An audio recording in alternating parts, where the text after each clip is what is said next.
नमस्कार मैत्रिणींनो, रुपाचा art and रेसिपीमध्ये तुम्हा सर्वांचं खूप खूप स्वागत आहे. मैत्रिणींनो, आता उन्हाळा सुरू आहे आणि उन्हाळा स्पेशल रेसिपी तर व्हायला पाहिजे. तर त्यासाठी इथे मी कैरीचं पन्हं बनवत आहे आणि ते कैरीचं पन्हं बनवण्यासाठी प्रथम तर कैरीचा इथे बघा असा पल्प आपल्याला बनवून घ्यायचा आहे. आणि ही रेसिपी बनवलेली आहे माझ्या मुलीने म्हणजे किट्टूने. तर ती कशी बनवली हे व्हिडिओ स्किप न करता शेवटपर्यंत पहा. व्हिडिओ आवडला तर व्हिडिओला लाईक, शेअर आणि आपल्या चॅनलला सबस्क्राईब करा. तर 2 कैऱ्या घेतलेल्या आहेत बघा कैरीचं पन्हं बनवण्यासाठी. कैऱ्या आपल्याला स्वच्छ धुवून घ्यायच्या आहेत आणि कुकरला ह्या शिजवून घ्यायच्या आहेत. तर कुकरच्या डब्यामध्ये घालून घेतल्या आहेत कैऱ्या आणि कुकरमध्ये पाणी घालून आपल्याला कैऱ्या त्यामध्ये घालून घ्यायच्या आहेत आणि 2 शिट्ट्या इथे करून घ्यायच्या आहेत. तर प्रथम तर बघा अशी कढी ठेवली आहे. त्यानंतर कैरी घातलेला जो कुकरचा डबा आहे तो ठेवायचा आहे आणि झाकण लावून आपल्याला गॅसवरती ठेवून 2 शिट्ट्या करून घ्यायच्या आहेत. तर मला सांगायचं आहे मैत्रिणींनो की कैरीचं पन्ह्याचे फायदे. कैरीचं पन्हं हे शरीरासाठी खरं तर खूप आरोग्यदायी आहे उन्हाळ्यामध्ये.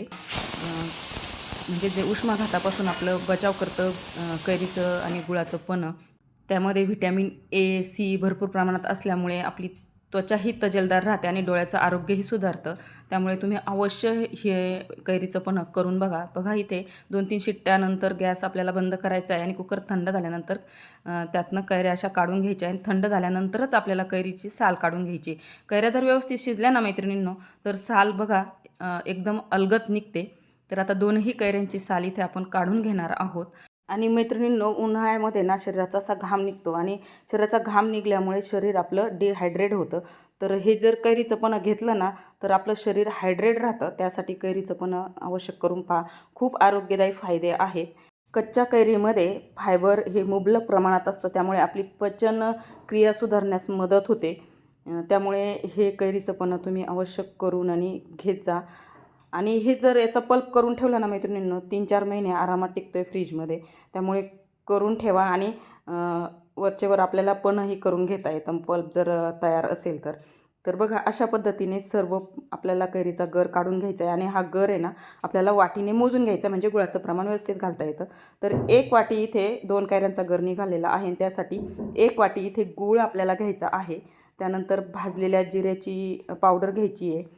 काळं मीठ घ्यायचे, वेलची पूड घ्यायची आणि थोडंसं काळं मिरी पावडरसुद्धा घ्यायची आहे. तर 1 वाटी कैरीच्या गरासाठी 1 वाटी गूळ घ्यायचा आहे. पण जर कैरी आंबट असेल तर तुम्ही 1-2 चमचे गूळ एक्स्ट्रा घातला तरीही चालेल. तर मिक्सरच्या भांड्यामध्ये कैरीचा गर, गूळ, 1 चमचा जिरं पावडर, अर्धा चमचा काळं मीठ आणि अर्धा चमचा वेलची पावडर घालायची आहे आणि पाव चमचा इथे काळे मिरी पूडसुद्धा मी घातलेली आहे. त्यानंतर हे मिक्सरला बारीक वाटून घ्यायचं आहे. स्मूथ असं याचं बॅटर बनवून घ्यायचं आहे.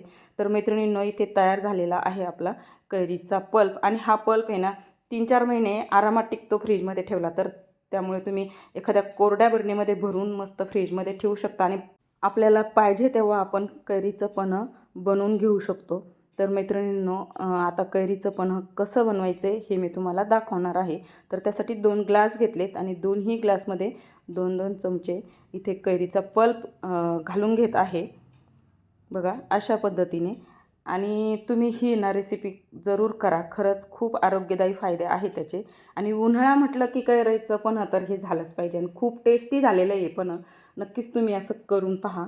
तर बघा आता 2ही ग्लासमध्ये 2-2 चमचे इथे मी पल्प घालून घेतलेला आहे. त्यानंतर यामध्ये थंड पाणी घालून घ्यायचं आहे आणि व्यवस्थित असं मिक्स करून घ्यायचं आहे. बघा असं व्हिडिओत दाखवल्याप्रमाणे. तर यामध्ये तुम्ही सब्जा भिजवून आणि सब्जा जरी घातला ना तरी चालतं आहे. खूप थंड असतो सब्जा पण. तर सब्जासुद्धा तुम्ही यामध्ये घालू शकता. बघा आता हे सर्व मिक्स करून घेतलेलं आहे आणि यामध्ये थोडासा बर्फ घालून घेत आहे.